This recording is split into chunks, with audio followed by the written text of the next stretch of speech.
பிரேசிலை சேர்ந்த பெண் ஒருவர் ஹரியானாவுடைய வாக்காளர் பட்டியல்ல 22 இடங்கள்ல அவருடைய பெயர் இருக்கிறது. அதே போன்று மற்றொரு படம் ஒன்று இருக்கு. பெண்ணின் படம் 200 இடங்களில் உள்ளது. இதன் மூலம் ஹரியானா தேர்தல் பெரிய முறைகேடு திருடப்பட்டிருக்கிறது. இதனை திரும்ப திரும்ப கூறினாலும் தேர்தல் கமிஷன் எங்களுக்கு பதிலளிக்க மறுக்கிறார்கள். இது ராகுல் காந்தியுடைய குற்றச்சாட்டு ஒண்ணு.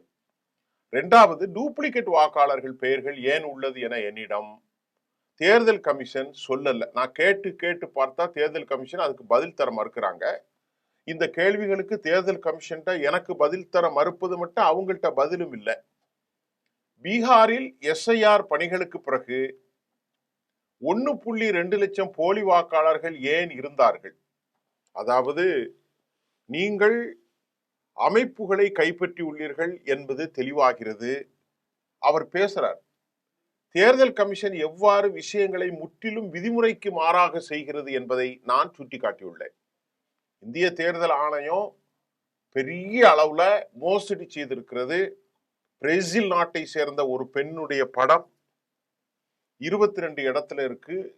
200க்கு மேற்பட்ட வெளிநாட்டு வாக்காளர்கள் பெயரெல்லாம் இதுல இருக்கு. இதெல்லாம் எப்படி வந்தது? தேர்தல் கமிஷன் எந்த பதிலும் சொல்ல மறுக்கிறாங்க ஹரியானா தேர்தல் குறித்து. கேட்ட அவர்களிடத்துல பதில் இல்லை என ராகுல் காந்தி கேள்வி கேட்கிறார். அதில் எந்த தப்புமே இல்லை. ஆனா இவங்க ராகுல் காந்தி கேட்பதே சரியில்லை, அவருடைய மனநிலையை இவர்கள் சந்தேகப்படுகிறார்கள். எந்த அளவிற்கு இந்திய தேர்தல் சீர்திருத்தங்கள் இதில் தவறு நடந்திருக்கிறது என்பதை எதிர்கட்சிகள் வைக்கிறார்கள். தேர்தல் சீர்திருத்தங்கள் என்பது எளிதானது, ஆனா அதை செய்ய யாருக்கும் விருப்பமில்லை. அரசு அதனை செய்ய விரும்பவில்லை. அனைத்து அமைப்புகளையும் ஓட்டுக்கள் மூலம் RSS அமைப்பு கைப்பற்றி உள்ளது. அதாவது central bureau of investigation, enforcement directorate, தேர்தல் கமிஷன், எதெல்லாம் கவர்மெண்ட் உடைய பாடியா இருக்குமோ அது அவ்வளவையும் RSS கைப்பற்றி இருக்கிறது.